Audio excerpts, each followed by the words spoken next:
A growing body of evidence shows that something is wrong with the sexual health of human males. Sperm counts worldwide have been cut in half in the last 50 years. Sperm abnormalities and rates of male infertility have radically increased.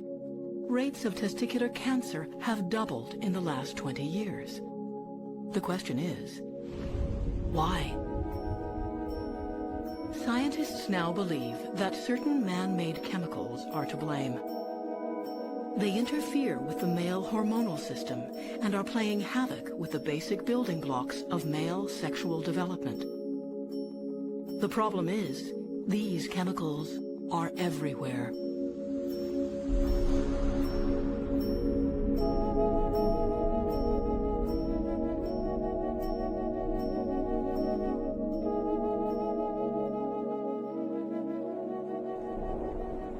There was a time, not too long ago, when the Earth was a simpler place. 60 years ago, synthetic chemicals were a futuristic novelty. Since that time, the chemical industry has developed more than 90,000 man-made compounds, and the vast majority of them have never been tested for their effects on human beings.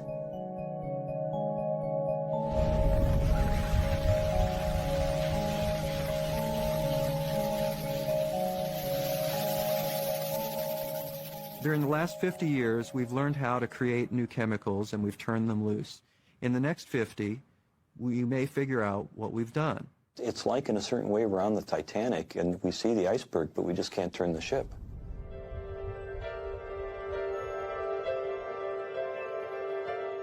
These chemicals are found in virtually every consumer product.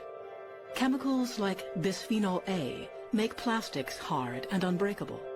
Other chemicals called phthalates make plastics soft and pliable. Chemicals make cosmetics smell fresh and fragrant. They make our fabrics stain-resistant and our computers flame-resistant. But have we unleashed a monster? Some common chemicals are causing profound and permanent damage to growing bodies. And for reasons we are just beginning to understand, some synthetic chemicals are far more damaging to boys. I feel that every child should be able to live up to their innate potential, whatever it may be, but we're taking that away from them. We're taking that away from our kids. Now, why isn't it being publicized? I think it's because it's so scary.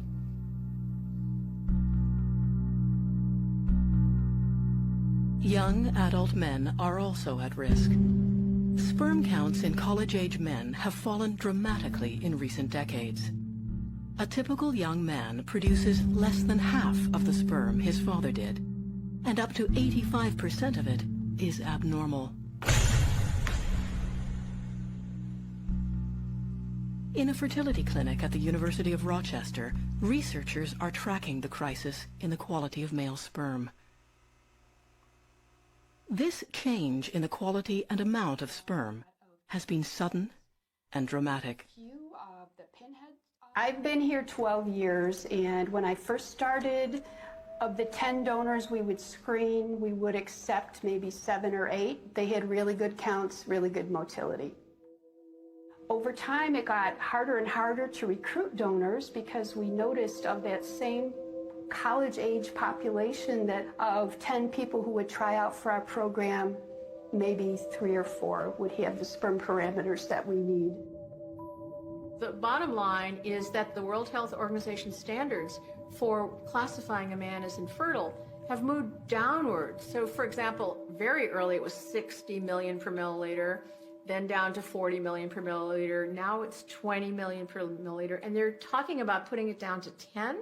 And that's because if a man goes in for a semen analysis, that you can't have too many of them classified as abnormal. Behind the statistics are hundreds of thousands of young couples like Jack and Natalie McGowan who have struggled to conceive. Now you're gonna go get changed.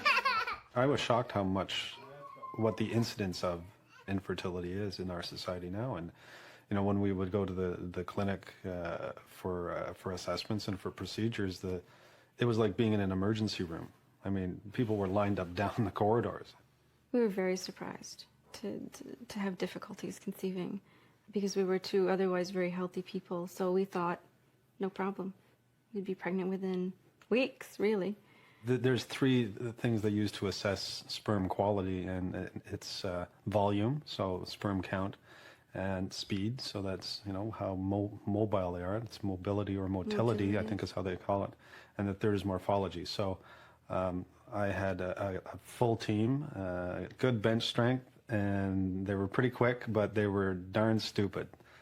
They got lost. And of course they didn't ask for directions. So. Our reproductive endocrinologist even came out and he said, well, it's probably linked to environmental causes. He didn't go into specifics. No. But he did say.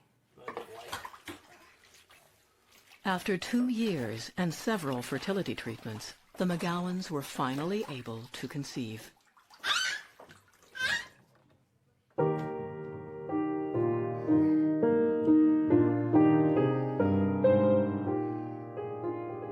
It's clear to me that what we're putting in the environment has been affecting us, and I've been aware of it for a long time.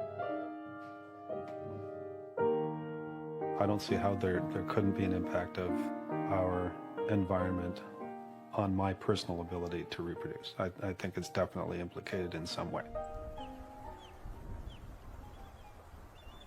The idea that chemicals can affect male fertility and reproduction in dramatic ways is an established fact for wildlife biologists. Since the late 1980s, Louis Gillette has been researching the sexual development of male alligators who nest in the heavily polluted lakes of Central Florida. What we deal with when we deal with these lakes is a complex mixture of pesticides, of nutrients, fertilizers. Many of the chemicals we're dealing with are what we call old chemicals, DDT. They're persistent chemicals. Gillette has discovered that the sexual organs of the male alligators in these lakes are a third their normal size. The reproduction rate in this colony is 90% below average.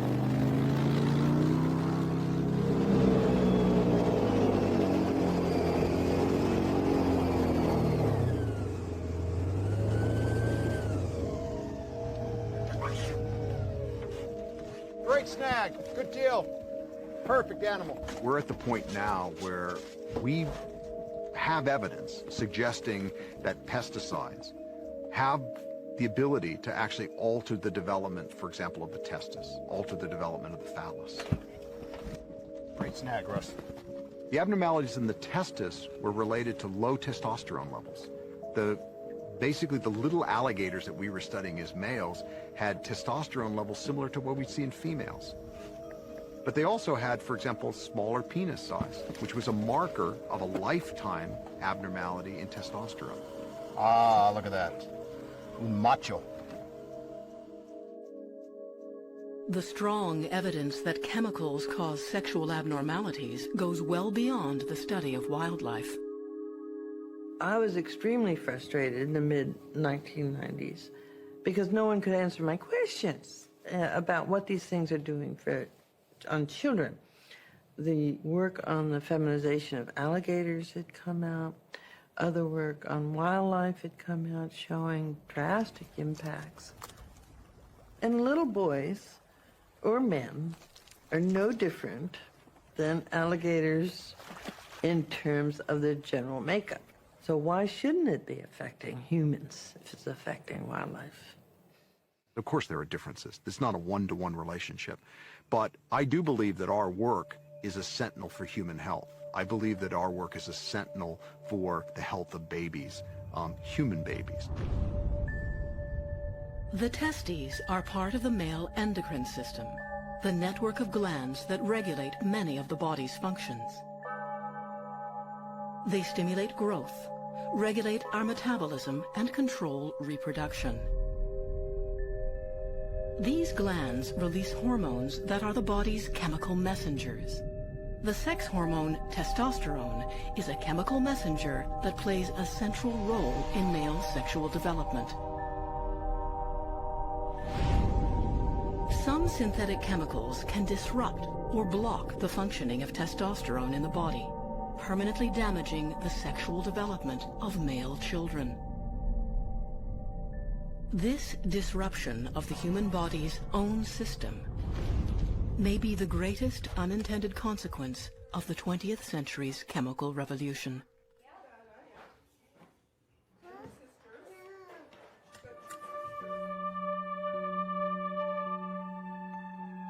The chemical industry is only 100 years old, but it has transformed the world.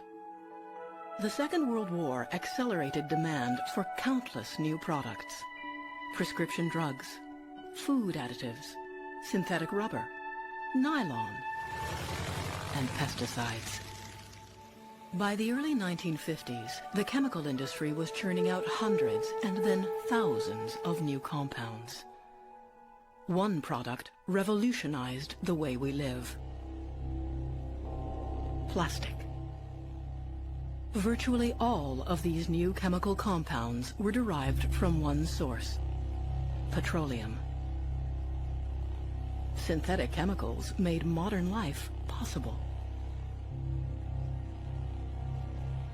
At first, few suspected that synthetic chemicals might be dangerous. Pesticides like DDT were seen as innocuous, even beneficial. By the 1960s, though, our natural habitat was telling a different story, as certain chemicals like PCBs and dioxin devastated the environment. From the early 40s on, those people who are of childbearing age were exposed to these chemicals in excessive amounts. And consequently, by 1950, the first generation of children exposed to these chemicals in the womb were born. Those most threatened by toxic chemicals are not adults. They are children and babies. But the most vulnerable of all have not even been born.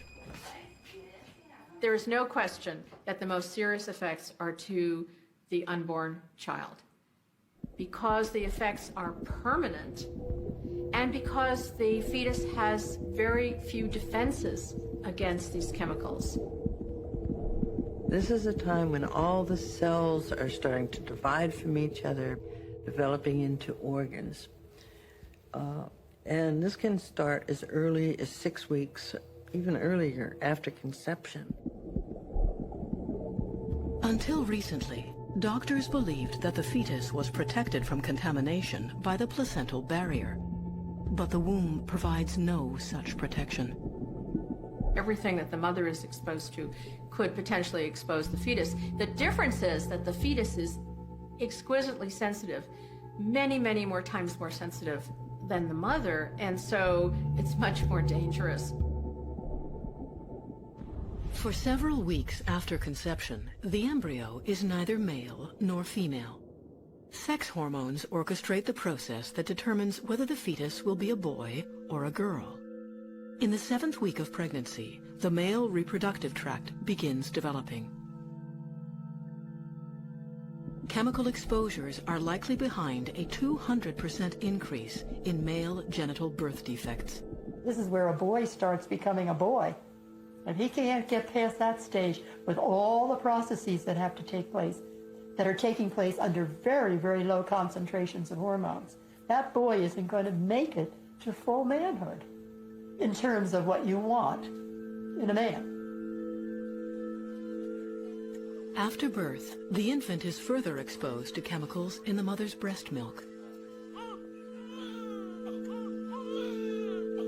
There's no question that when you show that mother's milk has contaminants, and then you actually look at babies, and you can actually take a blood sample or a urine sample and show that those contaminants are not only in that child, but they stay in that child. It is revolutionary. But for decades, the chemical industry has chosen not to test its products on bodies that are still growing. They want to use what happens in an adult animal to predict what could happen during development. in this little 1, 2 cell, 20 cell, then beautifully orchestrated development of the baby. You're building a baby in the womb, piece by piece. And if something gets in there and interferes with this building block here, the plumbing there, the wiring there, the brain, that sort of thing, that child is damaged forever. It's irreparable damage. You can't go back and rebuild that. The chemical threat to boys is not only interfering with normal development, it may be a threat to the survival of the species.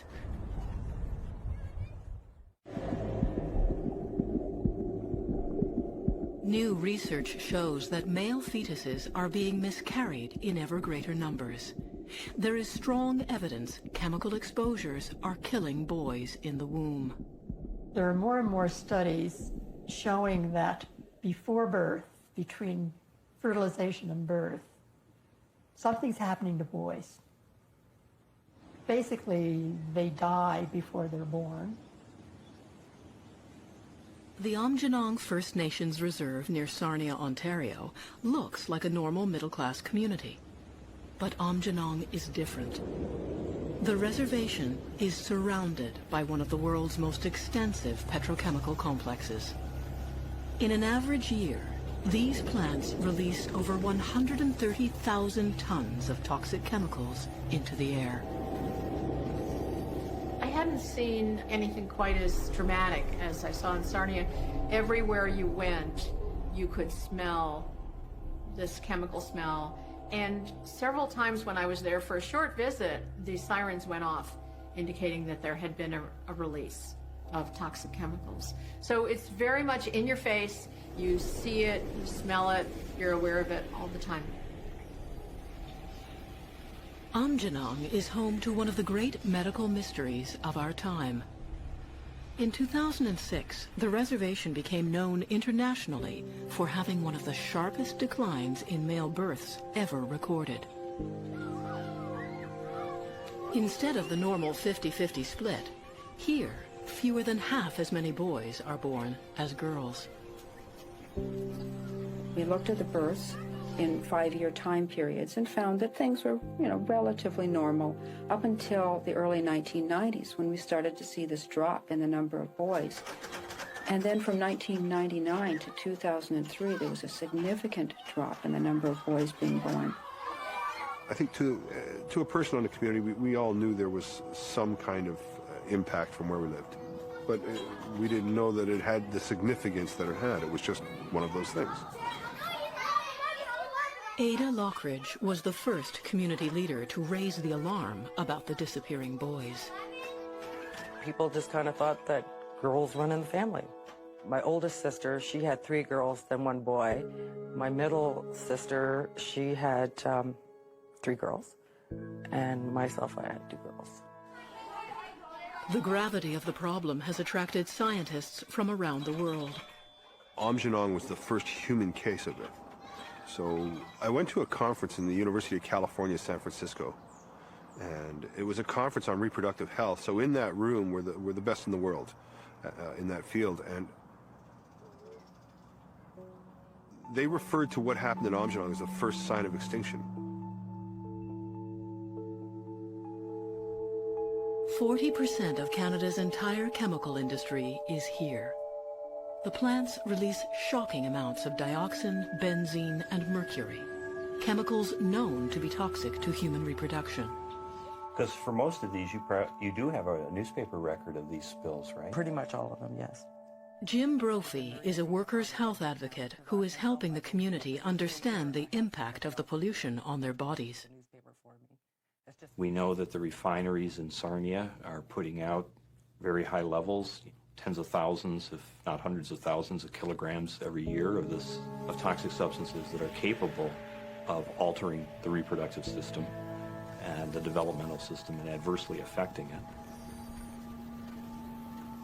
I thought I was never ever going to have kids. Honestly, I didn't think I was ever going to be able to carry them. Together, we've lost. I had 4 miscarriages before I had my first child. But none of the doctors could explain why I wasn't able to carry. I even went to London. We did like a lot of testing and stuff, and they said that they could not find a reason why I would have so many miscarriages. They said there was no reasoning for it.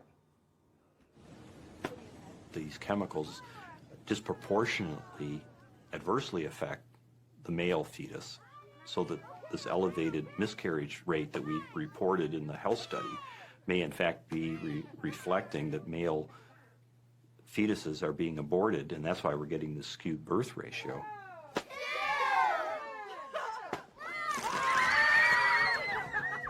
The search continues, but the answers are slow in coming. Industry and the government have been strangely quiet about all of this.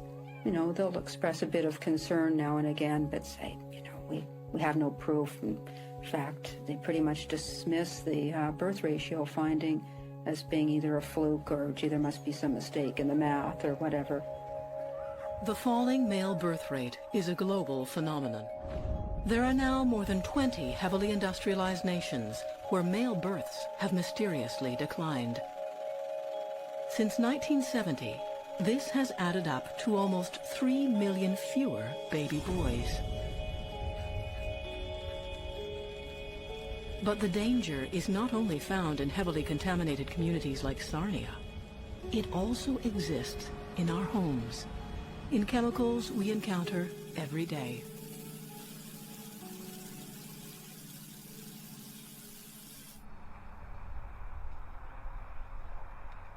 Children live in a state of constant exposure to over 1,000 synthetic chemicals. They are found in computers, clothing, furniture, and bedding. They are in the water they drink and the air they breathe. It used to be contamination was something that happened to someone else. If you were working in a factory, in a refinery, well, that was your tough luck that you got exposed. Pollution isn't just something that's coming out of a smokestack. It's in us. It's actually in our bodies. It's in all of us. It's become part of the background chemistry in our bodies. And it's accumulating, and it's accumulating quickly. This flood of synthetic compounds has made day-to-day life a toxic minefield for male children. Virtually all of the chemicals linked to male reproductive problems are made from petroleum. In order to make every one of the products that we're dealing with today, you have to start from a fossil fuel. Basically, that's what it boils down to. It's the cracking of it. It's taking that crude oil, that rough natural gas that's coming out of the ground, and cleaning them up and getting those byproducts that are making it possible to make these products.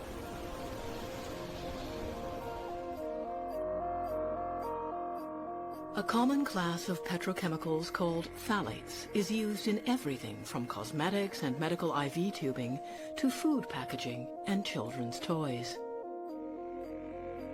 The research of Dr. Shauna Swan began with a disturbing realization. I turned to studying phthalates when I read that the Centers for Disease Control had found phthalates in almost everybody in the United States, and that they seem to be more prevalent in women of reproductive age, coupled with new data showing that phthalates cause significant changes in the male offspring. Phthalates in the mother's body and breast milk have been linked to the disruption of normal sexual development in male babies. The outcomes that we've looked at, which are called the phthalate syndrome now, which are the decreased masculinization, possibly smaller genitals, less complete testicular descent. Many soft toys contain phthalates, despite the fact that they can leach out of the plastic and end up in the bodies of infants. Well, the phthalates make toys cuddly and soft. They basically are the basis of the safe toy industry in our country because the children don't get hurt on nice, cuddly, soft things. Phthalates are also widely used in personal care products. 3/4 of all name-brand cosmetics, including deodorant, hair gel, shampoo, and body wash, contain them. They're in the cosmetics because they cling to the skin and they hold perfumes there. Really great for delivery systems to perfume because they penetrate the skin, they'll move in, and they'll take the perfume with them, which then actually increase the lifetime of the perfume. And it's in hair conditioners. It's that stuff that makes the hair so beautiful and glossy, and you can manage it. It looks clean, it smells clean, it feels clean. We've been marketed that this product is clean. So it's very difficult to think of it as dirty, as polluted, as toxic. So there's a huge perception barrier to get over. You know, it's a skin cream, and you put it on your hands. You say, well, I don't eat it. But, you know, you put that skin cream on your hands, and you wait for a few minutes. Is it still there? No, it's gone. Where do you think it went? It didn't go in the air, okay? It went into your body. One phthalate in particular, used in PVC plastics, is raising enormous concern because of where it is used and who we use it on.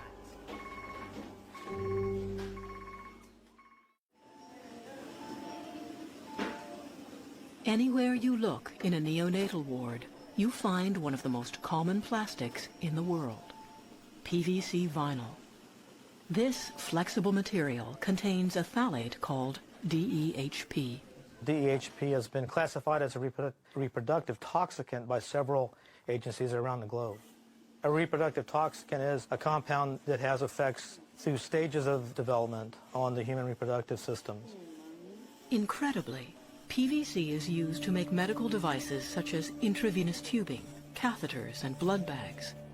Many studies have demonstrated how DEHP in medical devices can leach from the vinyl, ending up in the bodies of vulnerable children in staggering amounts. On average, a person will take in up to 30 micrograms per kilogram of DEHP a day, and that's considered a safe level of intake. However, in a hospital setting, for example, an infant or a child may receive up to 200 times that amount in a single exposure.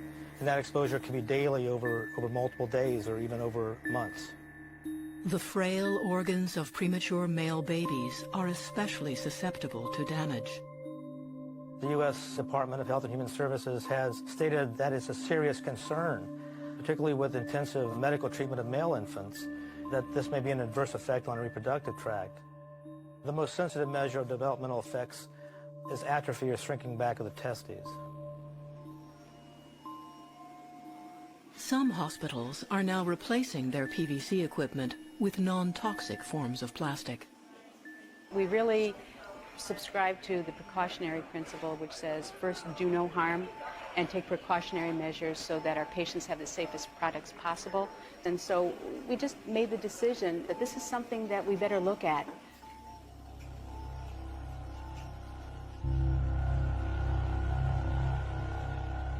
Of all the chemicals raising concern, none is more notorious than bisphenol A. 7 billion pounds of this chemical are produced yearly. It is the raw material for one of the most widely used plastics in consumer society, polycarbonate. Polycarbonate is a hard, rigid plastic used in a vast array of products, from DVDs to baby bottles. It is also at the center of a public health firestorm. Up until recently, most of us had never even heard of bisphenol A. However, it's been around for a very long time. And we've only recently discovered how dangerous it is.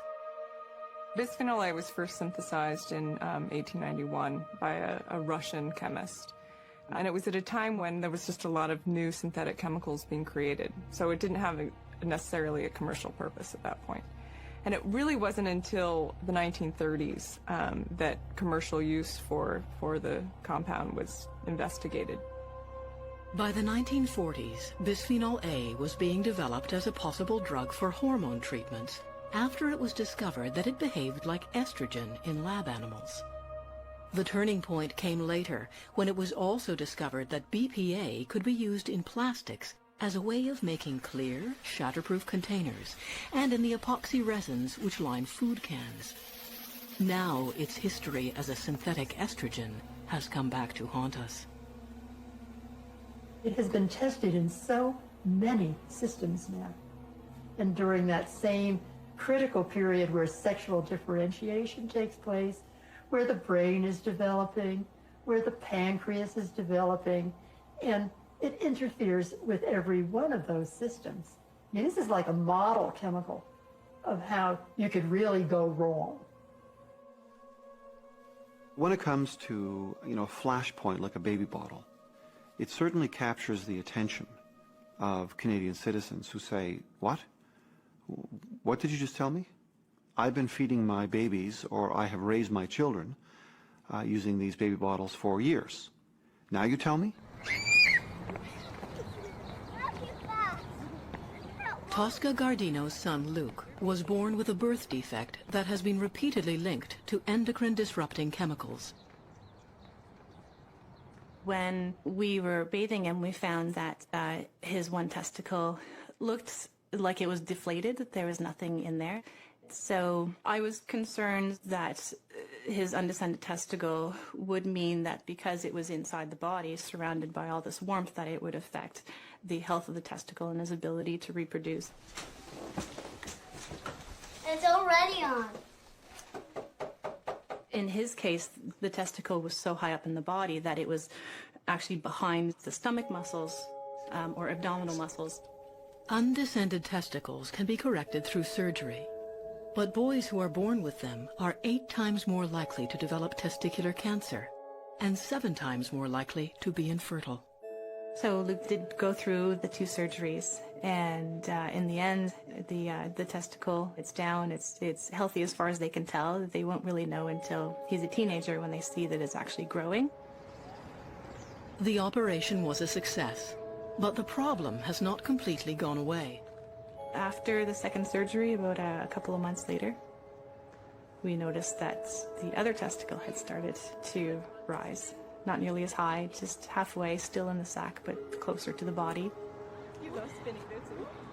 I feel guilty that I didn't do more. I feel responsible. I feel like I should have known better, that I could have done more. I've tried to console myself by understanding that back then not many people actually knew facts about it. This is way too wet, see? Oh, I bet you it rolls really well now. I had 3 different naturopaths at the time, and I had a midwife, I had a doula, and a doctor. And I was told about herbs to avoid, certain foods to avoid, but no one mentioned anything about containers to avoid. Tosca has since set out to educate herself. I have no doubt that the things that are in our environment, it is affecting us on many, many levels, especially on the long term. But to think it's directly related to my son, I don't really want to know that. A mom shouldn't have to be a chemical engineer. That's not her job. Or a dad shouldn't have to be a chemical engineer. But for us to force onto them that responsibility is ridiculous. By any measure, bisphenol A and phthalates are dangerous to the male reproductive system. Despite this, millions of pounds of these chemicals are produced yearly. Again, the question is, why? Dr. Steve Hitchens. When it comes to the safety of phthalates and bisphenol A, Dr. Stephen Henches is the main spokesman for the chemical industry. In fact, both bisphenol A and phthalates have been subjected to numerous rigorous and comprehensive reviews by government agencies in the U.S. and around the world. After more than 5 decades of use, no reliable evidence has shown bisphenol A or phthalates in consumer products to have caused any harm to any person.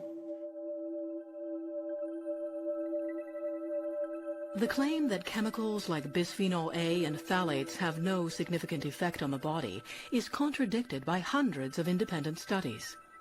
Among the smaller number of studies that found no effects, almost all were commissioned by the chemical industry.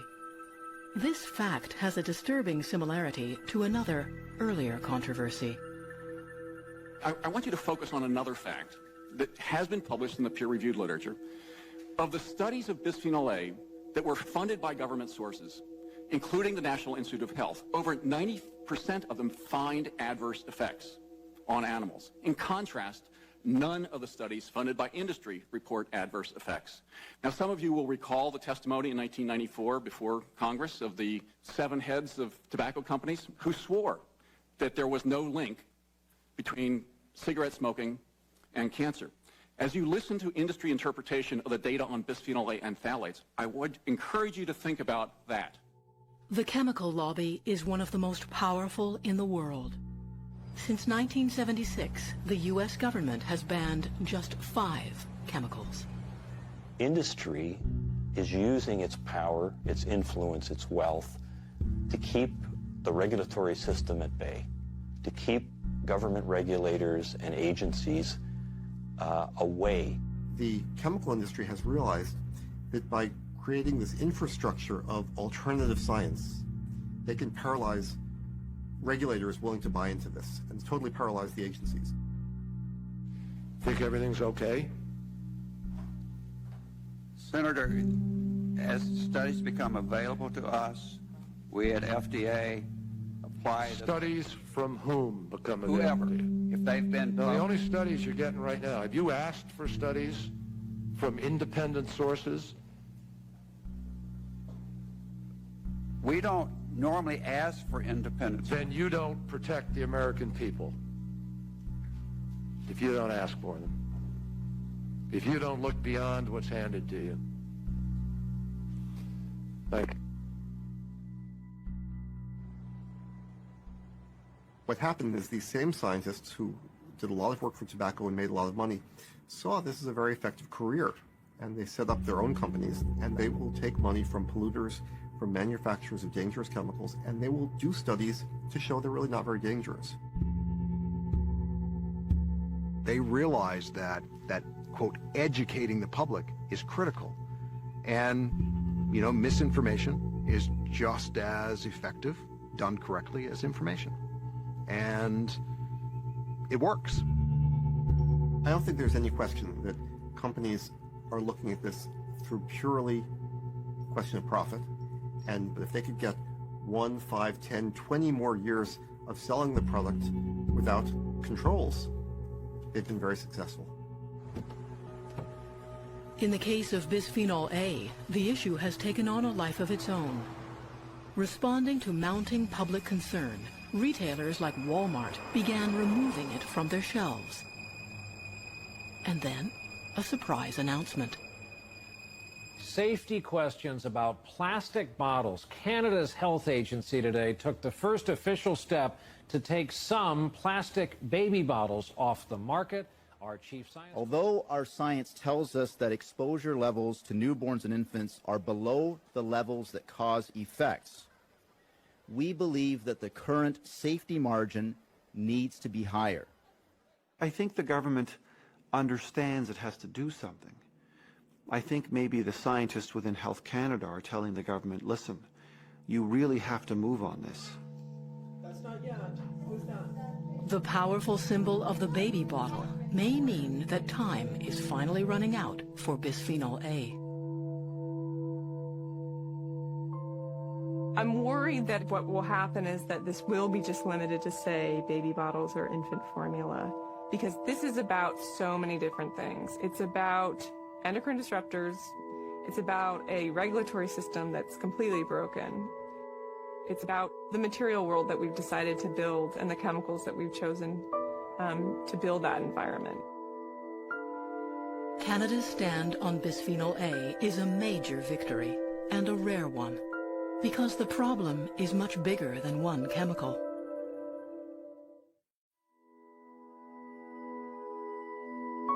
It's a shocking statistic. Of the 80,000 chemicals in use, 85% of them have never undergone testing for their impact on the human body. We have coated the northern hemisphere with chemicals that we know can be transferred from the mother to the offspring and affect how offspring develop. And if we don't reverse the production and the release of these kinds of chemicals, we're going to see widespread dysfunction among the human population.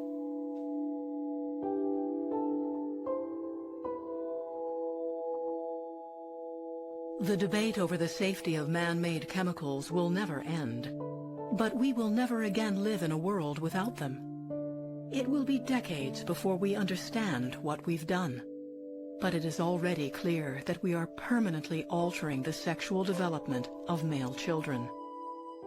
Synthetic chemicals are not only damaging the health of boys, they may be bringing about the end of our species as we know it. I think this deluge of new chemicals that has arrived within the past century, chemicals that are novel to human body chemistry, I think they are moving us into a period of the most rapid evolution that this species has ever experienced. It's changing what types of genes make it through to the next generation, and who has the wrong genes are going to be less able to have progeny. That's the definition of evolution, and I think that's what's happening today.